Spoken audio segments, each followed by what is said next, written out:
Hello everyone, मैं सौरभ फिर से आप लोगों के सामने उपस्थित हूँ आज एक नई क्लास के साथ सौरभ क्लासेस में।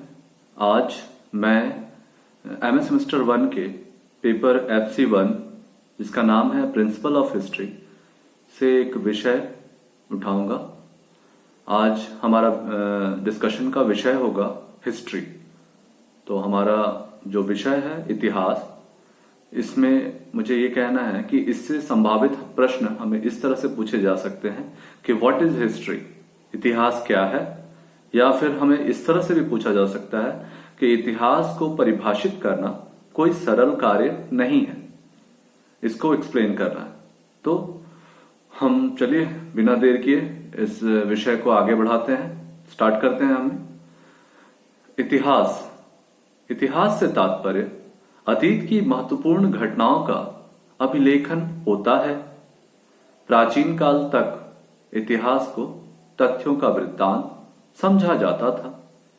तथ्य स्वयं बोल नहीं सकते, अतः तथ्यों को वाणी देने का काम इतिहासकार करता है। लेकिन सर चार्ल्स फर्थ का कथन है कि इतिहास को परिभाषित करना कोई सरल कार्य नहीं है। बिल्कुल सही है, क्योंकि केवल तथ्यों को प्रस्तुत कर देने से तथ्य इतिहास नहीं बन जाते हैं। 19वीं शताब्दी तक इतिहासकारों की मान्यता थी कि इतिहास तथ्यों का प्रस्तुतिकरण है, लेकिन 19वीं शताब्दी के उत्तरार्ध में इतिहास में तथ्यों की प्रधानता को चुनौती जर्मन दार्शनिकों, जिनका नाम है दिल्थे और क्रोचे, इन दोनों ने उसको चुनौती दी। उनके अनुसार इतिहास मूलतः समस्याओं की पृष्ठभूमि में घटनाओं को देखता है और इतिहासकार का मुख्य काम घटनाओं का अभिलेखन करने की अपेक्षा उसका मूल्यांकन करना होता है। इसके पश्चात इतिहासकारों के बहुमत ने स्वीकार कर लिया कि इतिहास तथ्यों का वृत्तांत नहीं बल्कि तथ्यों का मूल्यांकन है। ठीक है, इतिहास तथ्यों का सामान्यीकरण भी है। दरअसल इतिहास को अधिकाधिक विज्ञान बनाने की दिशा में यह एक सार्थक कदम है। इसके अंतर्गत हम विशेष से सामान्य की ओर बढ़ते हैं तथा तर्कशास्त्र के निगमनात्मक और आगमनात्मक पद्धति का सहारा लेते हैं। उदाहरण स्वरूप हम कह सकते हैं कि राम, श्याम और रहीम को मरते हुए यह निष्कर्ष निकालते हैं कि सभी मनुष्य मरणशील होते हैं। इतिहास में भी हम इसी तरह का सामान्यीकरण कहते हैं। उदाहरण के लिए 1789 की फ्रांसीसी क्रांति, 1911 की चीनी क्रांति और 1917 की रूसी क्रांति के अध्ययन से हम इस निष्कर्ष पर पहुंचते हैं कि असंतोष और आक्रोश क्रांति को जन्म देते हैं। इसे ही हम तथ्यों का सामान्यीकरण कह सकते हैं। इतिहास स्वयं में दर्शन भी होता है। आधुनिक काल में वोल्टेयर ने इतिहास दर्शन शब्द का प्रयोग किया। इससे उनका तात्पर्य एक आलोचनात्मक एवं वैज्ञानिक इतिहास से था। यह इतिहास धर्मशास्त्रीय इतिहास की व्याख्या से बिल्कुल भिन्न है। हीगेल ने इसका व्यवहार संपूर्ण मानव चिंतन के लिए किया। इतिहास के पन्ने युद्ध, क्रांति, विद्रोह एवं विप्लवों से भरे पड़े हुए हैं। अनावश्यक रक्तपात, आगजनी, नरसंहार, हिंसा, षड्यंत्र इतिहास की नियति बन गए हैं। आदि मानव और आधुनिक मानव में कोई फर्क नजर नहीं आता है। इतिहास दर्शन मानवीय मूल्यों के क्षरण का ग्राफ बनता जा रहा है। यह भौतिकवाद और अध्यात्मवाद का संगम है जो मानवीय मूल्यों की पुनर्स्थापना का कार्य करता है। इतिहास का दर्शन कहता है जियो और जीने दो, या सर्वधर्म संभाय अथवा सुलह ए कुल का पैगाम देता है, जिसका अर्थ होता है कि सभी के साथ मिलकर रहो। ठीक है, यह सत्य, अहिंसा, प्रेम और सद्भावना का सबक भी सिखलाता है। यह सर्वोदय तथा अंत्योदय का मानस है।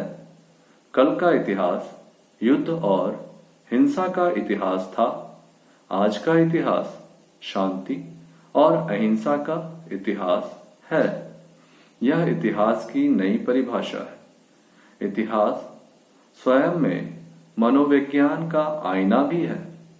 यह सत्य ही कहा गया है कि मानव नहीं बल्कि उसका मस्तिष्क इतिहास गढ़ता है। विभिन्न विद्वानों ने इतिहास की परिभाषा विभिन्न विभिन्न तरीकों से दी है। Professor E.H. कार ने कहा है कि इतिहास अतीत और वर्तमान के बीच एक अनंत संवाद है तथा इतिहासकार का मुख्य काम वर्तमान के संदर्भ में अतीत का अध्ययन करना है।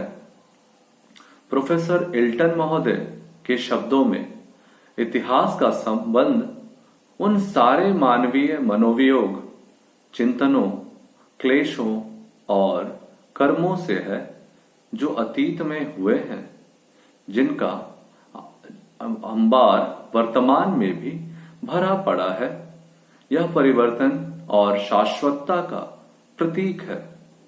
प्रोफेसर सीले ने इतिहास को अतीत की राजनीति बताया है। उसी तरह प्रसिद्ध इतिहासकार लॉर्ड एक्टन ने इतिहास को मानव स्वतंत्रता की कहानी कहा है।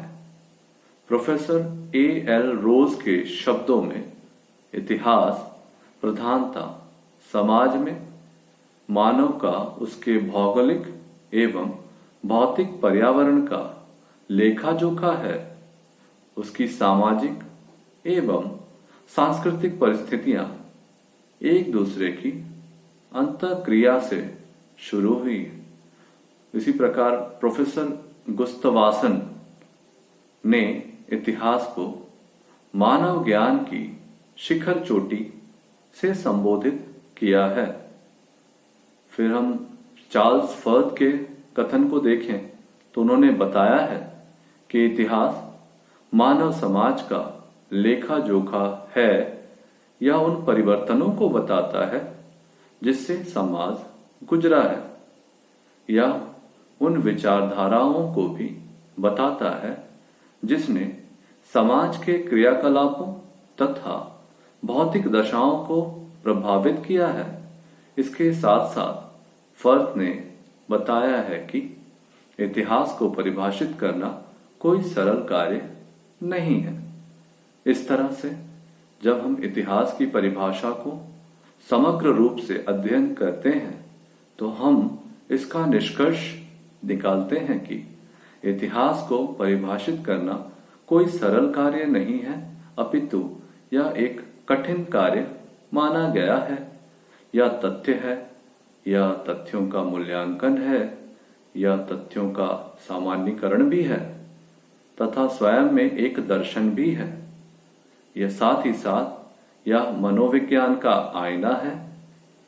विभिन्न विद्वानों ने इतिहास को विभिन्न विभिन्न तरीकों से परिभाषित किया है, लेकिन अंततः हम इस कथन को जो सर चार्ल्स फर्थ ने दिया है कि इतिहास को परिभाषित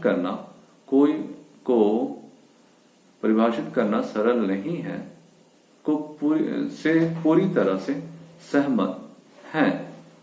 ठीक है, इस तरह से हम इतिहास क्या है और इतिहास को परिभाषित करना कोई सरल कार्य नहीं है, इस विषय को अच्छी तरह से समझ सकते हैं और इसको व्यापक रूप से डिटेल करके आप लिख भी सकते हैं। तो मुझे उम्मीद है कि मैंने आपको इतिहास क्या है इस विषय पर अच्छे से समझा दिया होगा, और अगर आपको इसमें कुछ भी समझ में ना आया हो तो आप मुझे कमेंट सेक्शन में अपने सवाल पूछ सकते हैं। मैं आपको उसका जवाब अवश्य दूंगा। और मैं आज की कक्षा को यहीं समाप्त करूंगा। मैं अगली कक्षा में फिर से हाजिर होऊंगा एक नए विषय के साथ। तब तक के लिए धन्यवाद।